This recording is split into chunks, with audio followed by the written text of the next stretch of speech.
The unscheduled delegation. Ambassador Thrace Meridian stood before the obsidian doors of the Galactic Unity Chamber, her reflection distorted in their mirror-like surface. Behind her, the diplomatic contingent from Earth shuffled nervously, 3 lawyers, 2 xenobiologists, and 1 very anxious protocol officer named Devon Ash. "They're going to eat us alive in there," Devon whispered, adjusting his collar for the 20th time. Thrace didn't turn around. "Metaphorically, I hope." The doors split open with a sound like breaking ice, revealing a chamber that defied Euclidean geometry.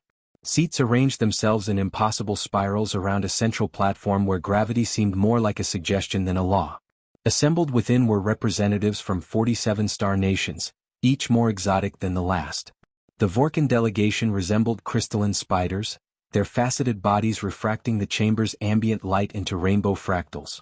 The Kelmari floated in containment spheres filled with ammonia, their gaseous forms constantly shifting.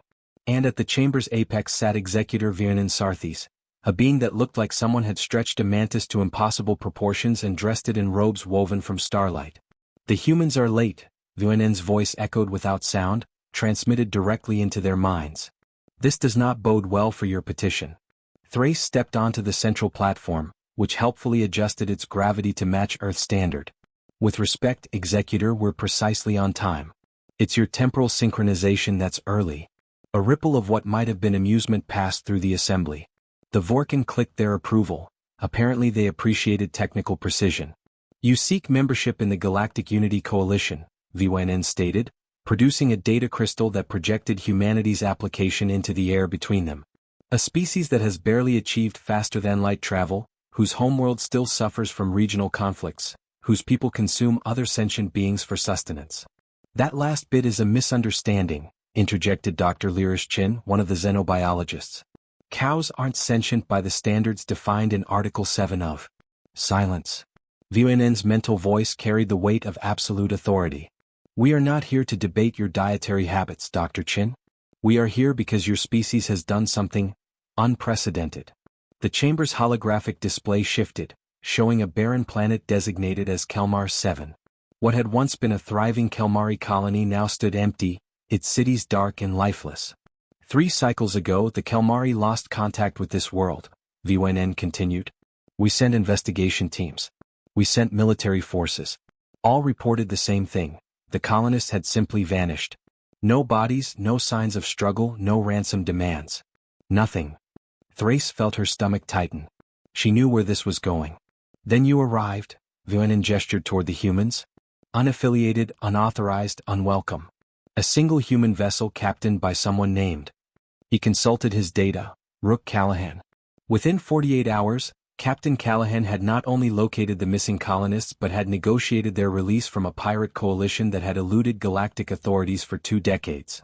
The chamber erupted in a cacophony of translated sounds, clicks, hums, subsonic rumbles, and one distinctly disgruntled whistling from the Kelmari delegation. "How?" The question came from Ambassador Quilth, a slug-like being whose species had pioneered diplomatic theory 3,000 years before humans discovered fire. "How did one human accomplish what our combined military could not?" Thrace smiled. This was the moment she'd been preparing for. "May I call a witness, Executor?"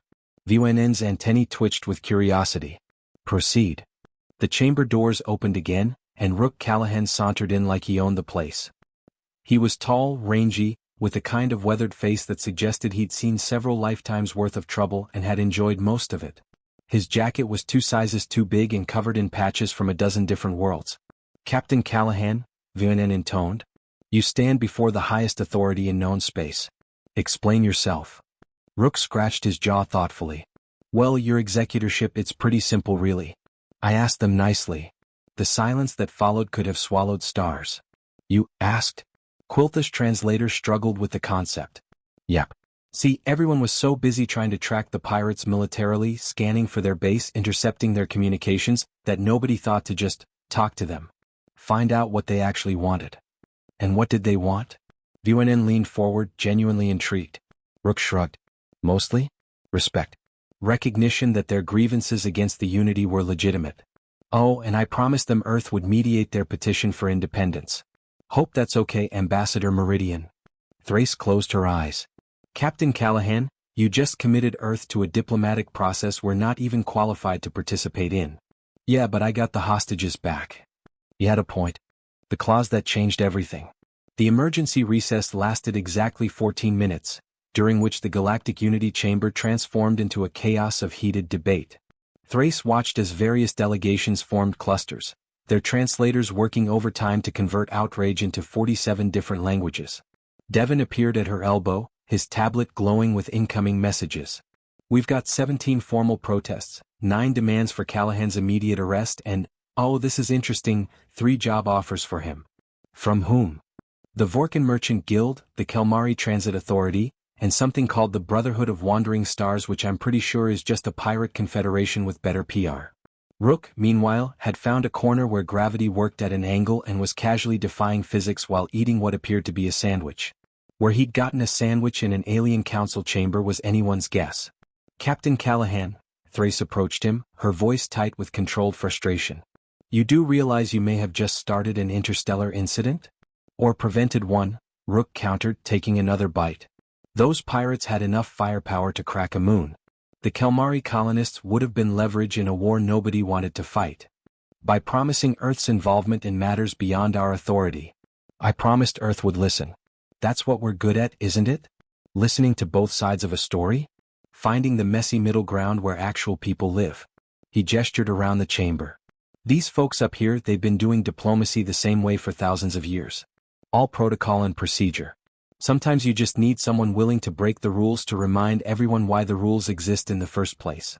Before Thrace could respond, the chamber's harmonic chimes announced the recess's end. The delegates reassembled, but the atmosphere had shifted. There was a current of something Thrace couldn't quite identify, uncertainty, perhaps, or curiosity. Executor VNN raised a crystalline appendage for silence. The council has deliberated. Captain Callahan's actions, while unorthodox, achieved results where our established methods failed. This troubles us greatly. Dr. Lyrish Chin stepped forward. If I may, Executor, I believe I can explain the discrepancy. It relates to a concept in human psychology called cognitive empathy versus compassionate empathy. Elaborate, VNN commanded. Your species, forgive me, your various species, have evolved diplomacy based on understanding the logical positions of others. Cognitive empathy. You analyze, predict, strategize. It's extraordinarily effective for creatures with millions of years of spacefaring history. Lyris pulled up holographic charts showing comparative evolutionary timelines. Humans, however, are newcomers. We haven't had time to develop such sophisticated analytical frameworks. Instead, we rely heavily on compassionate empathy, actually feeling what others feel, even when it's illogical. A Vorkan delegate clicked skeptically. You're suggesting emotional instability is a diplomatic advantage? Not instability. Flexibility. Lyris warmed to her subject. Captain Callahan didn't analyze the pirates' strategic position. He recognized their emotional state, frustration, disenfranchisement, the desire to be heard. He responded to the people behind the problem, not just the problem itself. Dangerous, Ambassador Quilth rumbled. Emotions are unreliable. They lead to conflict, to war. They also lead to peace, Thrace interjected.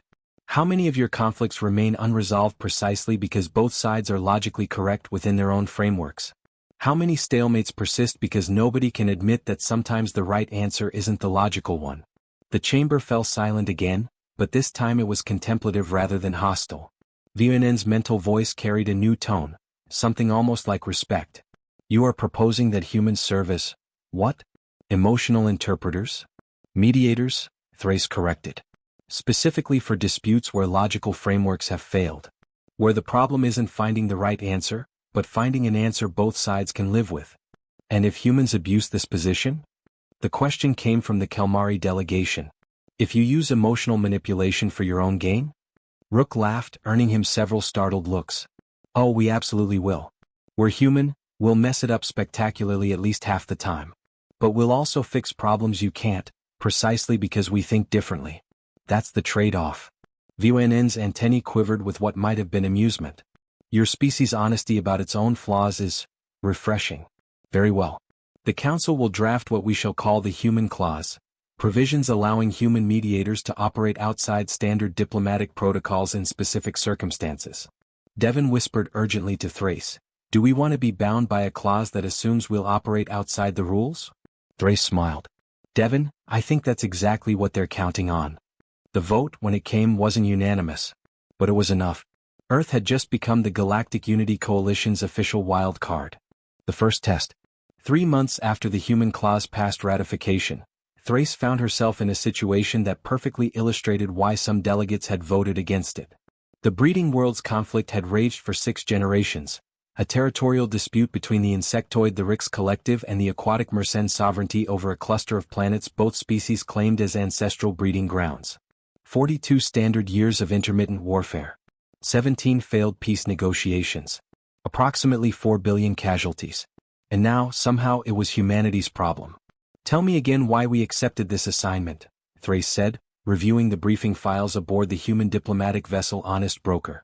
Her chief negotiator, a former hostage specialist named Kira Vex, didn't look up from her own preparations. Because if we succeed, we prove the human clause works. If we fail, at least 17 species get to say, I told you so, and might use that as grounds to revoke our membership. So no pressure. None whatsoever. The Honest Broker dropped out of FTL at the designated neutral zone, a barren moon orbiting a gas giant that neither side wanted. Already present were the Rix War Nest, a massive organic structure that pulsed with bioluminescent threat displays, and the Mersenne Depth Ship, a vessel designed to withstand crushing ocean pressures that looked deeply uncomfortable in the vacuum of space. Both sides have agreed to attend the mediation, Devon reported from the communications station. Both sides have also stated they will not compromise on their core territorial claims. Fantastic, Kira muttered. So they've agreed to meet specifically to tell us they won't negotiate. This is going well already. Thrace stood, smoothing her diplomatic robes. That's actually progress. They're talking about not talking, which means they're still talking. Captain Callahan, you're with me. Rook looked up from where he'd been teaching 2 junior officers an Earth card game. Pretty sure I'm not qualified for this one, Ambassador. Bug aliens and fish aliens fighting over planets?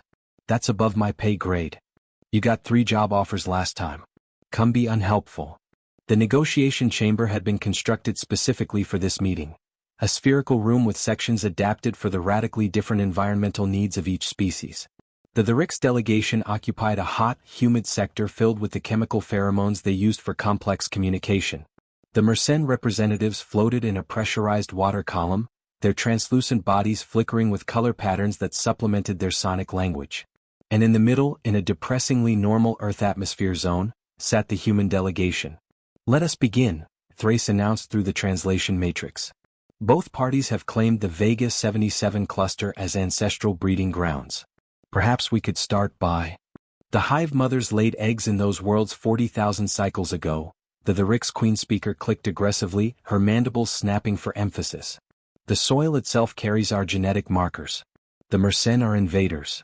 The oceans of those worlds have carried our spawning songs for 60,000 tidal cycles, a Mersenne elder flashed in response. The very water remembers our ancestors.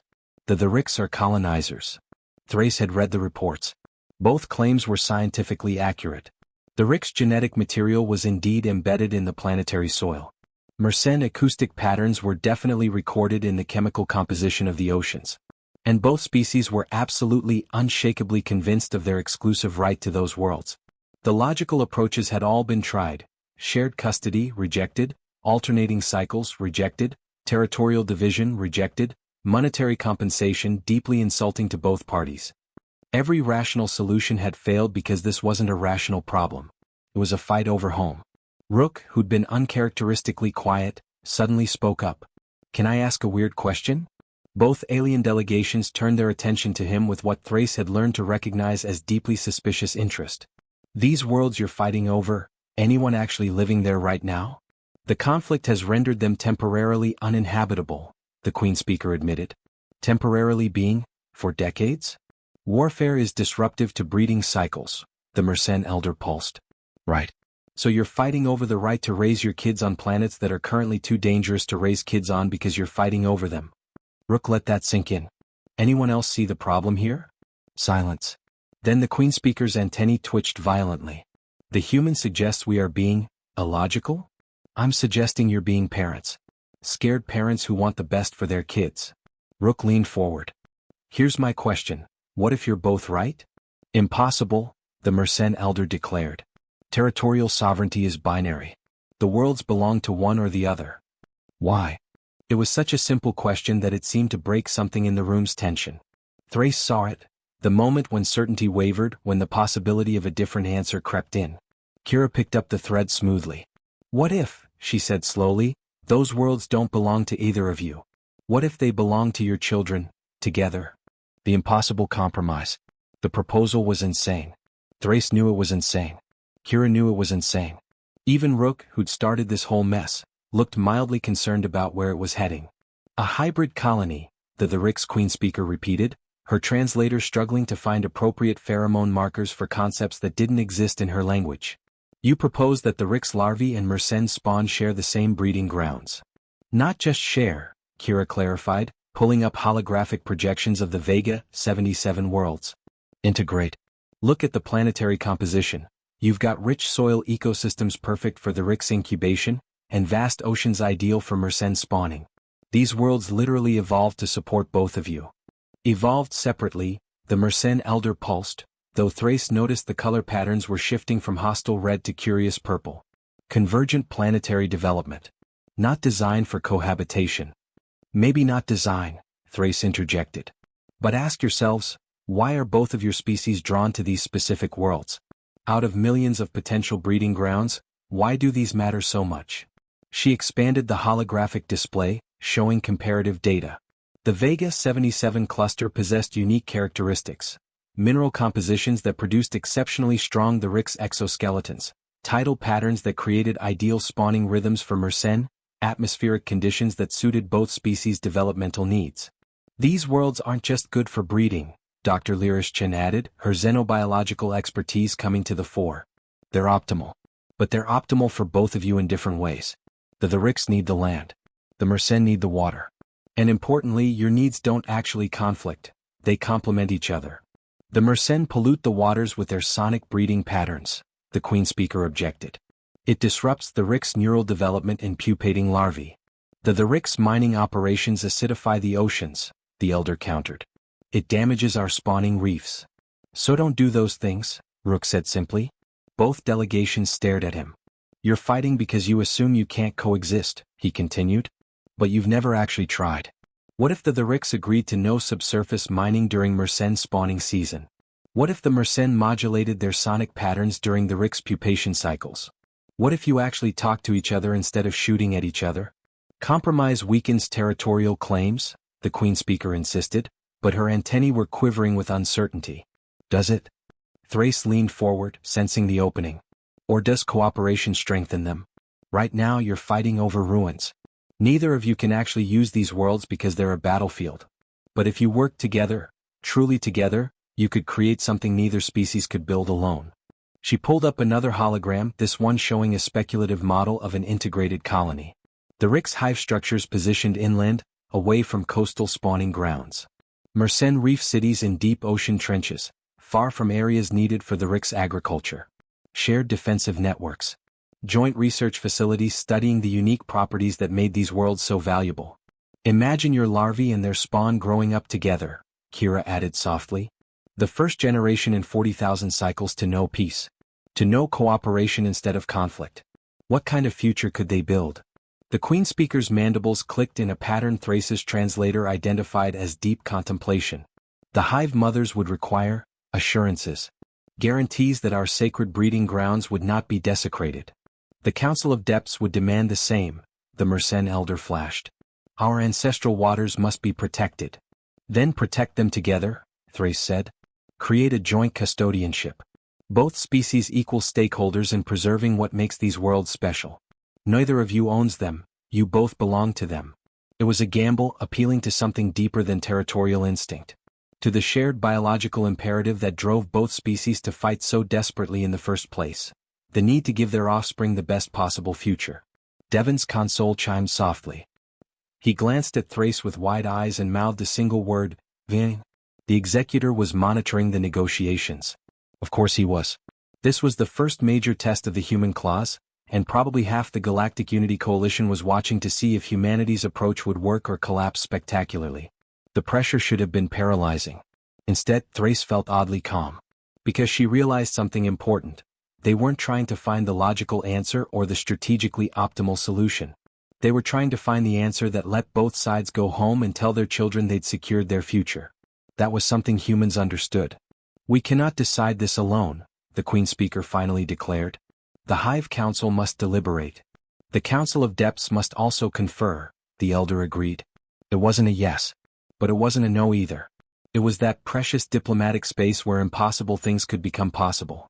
Rook caught Thrace's eye and grinned. Think we just invented interspecies co-parenting.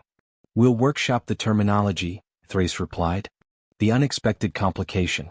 The Rix Hive Council and the Mersenne Council of Depths were supposed to deliberate for 3 standard days. They'd been at it for 6, and Thrace was beginning to worry that the fragile progress they'd made was evaporating. Any word from either delegation? She asked Devon for the 4th time that hour. Nothing. Radio silence from the war nest. The depth ship's only communications are routine status updates. He paused. Actually, that's weird. What's weird? Both sides going quiet at the same time. In 40 years of conflict, there's always been chatter, threats, posturing, propaganda broadcast. This silence feels coordinated. Before Thrace could respond, the honest broker's proximity alarms shrieked. On the view screen, a massive vessel dropped out of FTL space directly between the human ship and the negotiation zone. It was unlike anything in the Unity Coalition's registry, all harsh angles and predatory design, bristling with weapons that made the ship look like a floating arsenal. Identify yourself, Thrace commanded, hoping she sounded more confident than she felt. The response came in heavily accented but recognizable human English. This is the Arbitrage flagship of the Free Commerce Syndicate. We're here to collect our debt. Kira swore creatively. The pirates? The same ones Rook negotiated with at Kelmar, 7. I prefer independent entrepreneurs, came a new voice as a figure materialized on their view screen via holographic projection. He was humanoid but clearly not human, skin the color of polished copper, eyes that reflected light like a cat's, and what appeared to be gills along his neck. Captain Zane Theros of the Syndicate. And before anyone gets trigger-happy, we're not here to disrupt your peace talks. We're here because of them. Thrace felt a headache building. Explain. 6 months ago, the Rix hired us to run guns to their forward positions. 3 months ago, the Mersenne paid us to disrupt those same gun shipments. We've been playing both sides against each other very profitably for years. Theros smiled, showing too many teeth. But if you actually manage to make peace, we lose our best revenue stream. Can't have that. So you're going to sabotage the negotiations? Kira's hand moved subtly toward her sidearm. Oh, nothing so crude. We're going to participate. Theros's image shifted, showing legal documents scrolling past. According to the Human Clause, specifically subsection 7, paragraph 12, any party with material interest in a conflict has the right to petition for inclusion in mediation proceedings. We're petitioning. Devon frantically pulled up the relevant documentation. He's technically correct. The clause was written broadly to prevent exclusion of stakeholders. But I don't think anyone anticipated it being used by pirates, Rook finished, appearing on the bridge in his usual unceremonious fashion. Hey Zane. Still owe me that drink. Callahan. Heard you'd gone respectable. How's it feel working for the establishment? Profitable. How's the piracy business? Can't complain. Well, I could, but that's why I'm here. Theros leaned forward conspiratorially. Look, I'll be straight with you all. The Syndicate doesn't want this war to end, but we also recognize that fighting the Human Clause when it's backed by the entire Unity Coalition would be bad for business. So we're proposing a deal. Thrace forced herself to breathe calmly. I'm listening. The Rix and Mersenne owe us collectively about 400 million credits for services rendered. Wars on credit, you know how it is. If this peace happens, we lose future income and we probably don't get paid for past services. Bad situation all around. You want us to guarantee your payment, Kira said flatly. Better. We want a contract. The Vega 77 worlds are going to need serious infrastructure if you're actually doing this crazy integrated colony thing. Someone's got to haul materials, build structures, establish trade routes. The Syndicate is very good at logistics. You want to legitimize your organization by becoming contractors for a peace you've been actively undermining, Thrace said slowly. That's incredibly audacious. That's business. Look, we're not saints, but we're practical. A stable, prosperous colony needs shipping, security, trade facilitation, all things we already do just without the official recognition. Give us the contract, we'll help build your peace. Everyone wins. It was the kind of moral compromise that would make half the Unity Coalition's delegates lose their minds. Partnering with the same pirates who'd profited from the conflict to help end it. It was also probably necessary. I need to consult with the other delegations, Thrace said carefully. Take your time. We're not going anywhere. Theros grinned. Well, actually we might raid a shipping convoy or two while you deliberate, but that's just maintaining our reputation. Professional standards and all. After the transmission ended, Thrace slumped in her chair. This is insane. Welcome to human-style diplomacy, Rook said cheerfully. Where every solution creates 3 new problems, but at least they're interesting problems. Executor VYN is going to have an aneurysm. Assuming his species can have aneurysms. Probably. But think about it, if we can integrate literally everyone with a stake in this conflict, including the people who've been prolonging it, that's actually kind of brilliant. Thrace looked at him. You planned this. I may have mentioned to Zane where we'd be and what we'd be doing. Seemed wasteful to solve one problem while leaving another one unaddressed. You're going to get us all killed. Or promoted. Could go either way. The Council's verdict. Executor VNN's holographic presence dominated the Honest Broker's conference room, his mantis-like form radiating barely suppressed fury. Behind him, the assembled representatives of the Unity Coalition looked equally disturbed. You have included pirates in an official mediation. VNN's mental voice was cold enough to frost the air. The same pirates who have been a thorn in Coalition trade routes for 2 decades. With respect, Executor, Thrace responded, choosing her words carefully, we've included stakeholders with material interest in the conflict's resolution. The human clause doesn't specify that stakeholders must be morally exemplary. Because we assumed basic common sense would prevail. Common sense, Rook interjected, would have been letting the Rix and Mersenne keep killing each other for another 40 years. Sometimes you need to work with people you don't like to solve problems everyone hates. Ambassador Quilth's translated voice rumbled through the speakers. The Syndicate has attacked Coalition vessels. They've disrupted trade. They've operated in flagrant violation of Unity law. And you propose rewarding them with legitimate contracts. Kira stepped forward. We propose channeling their capabilities toward constructive purposes. The Syndicate has logistics networks that rival any legitimate corporation.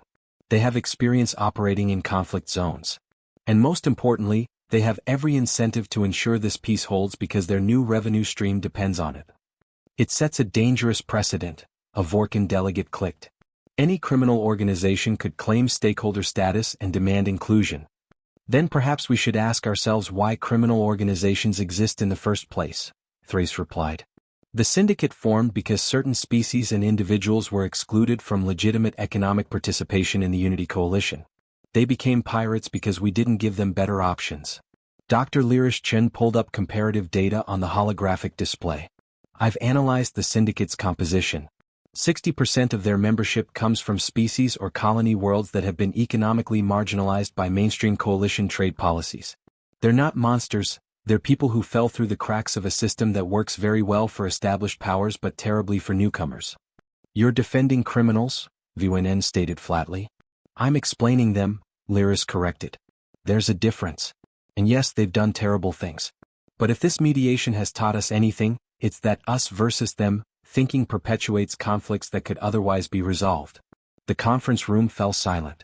Thrace could see the calculations happening behind VNN's alien features, weighing political risks against potential rewards, balancing precedent against pragmatism. Finally, the executor spoke. The Rix and Mersenne delegations, what is their position on this development? Devon pulled up communications logs. Both initially objected. Both were reminded that the Syndicate holds substantial debt claims against them. Both have reluctantly agreed to consider the proposal if it's part of a comprehensive peace agreement. Reluctantly agreed, Viennan repeated. How diplomatic. They hate it, Rook translated cheerfully. But they hate each other more and they hate being in debt even more than that. So if working with pirates means ending the war and clearing their accounts, they'll hold their noses and sign. Another long silence.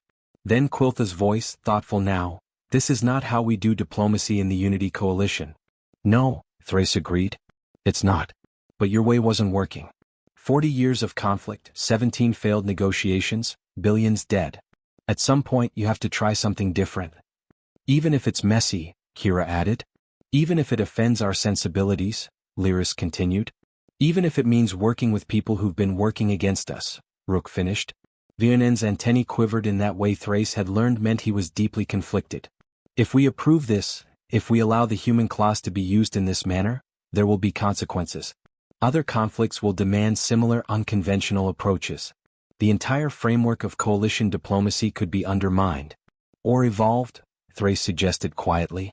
The universe is messier than our protocols account for. Maybe it's time our protocols caught up. The executor was silent for a long moment. Then, the council will deliberate. You will have our decision within the hour. The transmission ended, leaving the human delegation alone in the conference room.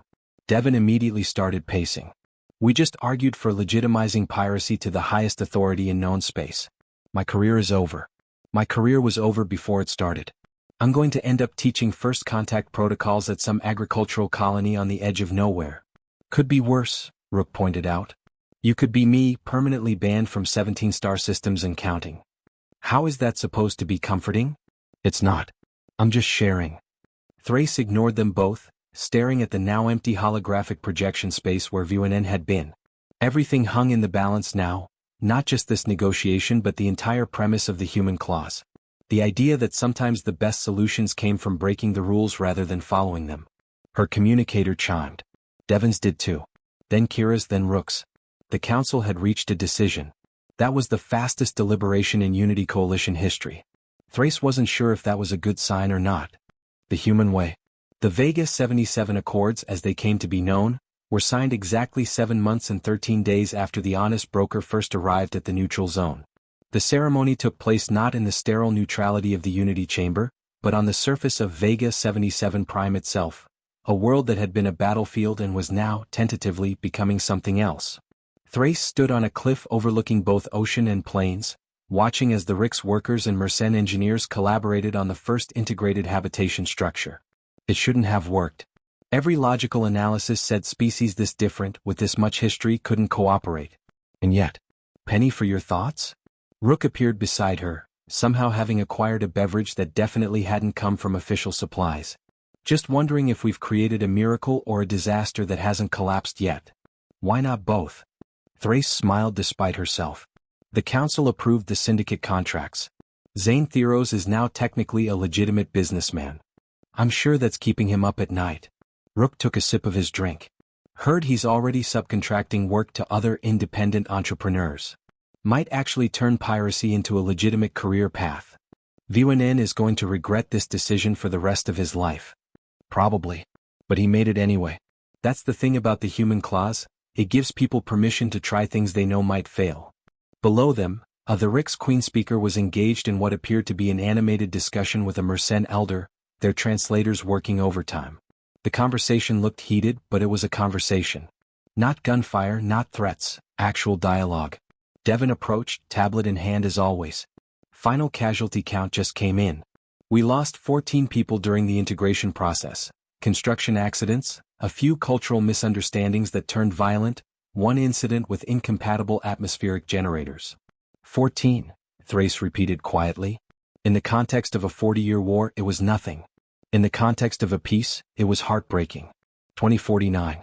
But the birth statistics are more encouraging, Kira added, joining them. First generation of the Rix larvae and Mersenne spawn hatched on Vega 77. They're calling them the Peace Cohort. Apparently the larvae and spawn are already showing unprecedented adaptive behaviors, learning each other's communication patterns, playing together if you can call it that. Dr. Lyris had predicted this. Young of both species, raised without the burden of inherited conflict, teaching each other ways of being that neither could have developed alone. A shadow passed overhead, the arbitrage now bearing both coalition and syndicate markings, hauling prefabricated structures for the expanding colony. Zane Theros had proven surprisingly efficient at legitimate commerce, though Thrace suspected he was still running schemes on the side. Some things didn't change. Executor Vuonen wants a full report, Devon said. He's, I think, grudgingly impressed, is the diplomatic term. There's talk of applying the human clause to 3 other long-standing conflicts. Good, Thrace said. They should. You realize we've fundamentally changed how the Unity Coalition approaches diplomacy, right? Thousands of years of tradition, rewritten because humans showed up and decided feelings mattered as much as logic. Not as much as, Thrace corrected. Alongside. Logic tells you what's possible. Emotion tells you what's necessary. You need both. Rook raised his drink. To the human claws. May it cause exactly the right amount of chaos. They were about to toast when an alert sounded across the colony. Not an emergency, a celebration signal. The first permanent structure had been completed. The Ricks and Mersenne together had built something that belonged to both of them. As Thrace watched the dedication ceremony, incomprehensible mix of pheromone displays and color pattern songs, she thought about what they'd actually accomplished. Not peace exactly. Peace was clean, final, resolved. What they'd created was messier than that. They'd created a process. A way for people who hated each other to keep talking anyway. A framework where former enemies could become reluctant partners, where pirates could become contractors, where the impossible became merely extremely difficult. It wasn't the galactic utopia the Unity Coalition aspired to. It was something more realistic. A universe where conflicts didn't end, they evolved. Where solutions didn't solve everything, they just made tomorrow slightly more manageable than yesterday. It was, in other words, very human. You know what the Council really fears about the human claws? Vianen's voice came from Thrace's communicator, a private channel, not official. What's that, Executor? That it works. Because if it works, it means we've been doing things wrong for millennia. That all our protocols and procedures and carefully logical frameworks have been missing something fundamental. And what's that? That sometimes the best answer isn't the perfect answer. It's just the answer that lets everyone involved go home and try again tomorrow. Thrace smiled. For a being of pure logic, Executor, you're starting to sound almost human. Don't insult me, Ambassador. But she could have sworn she detected something like amusement in his mental voice. Below, on a world that had known only war, the future was being built by people who'd been enemies just months ago. It was chaotic, inefficient, and occasionally violent. It was also happening. And that, Thrace thought, was the real miracle. Not that they'd found the perfect solution, but that they'd convinced everyone involved that an imperfect one was worth trying. The human claws. The galactic framework that assumed you'd break the rules and trusted you'd do it for the right reasons. Terrifying, destabilizing, and absolutely necessary. Exactly like humanity itself.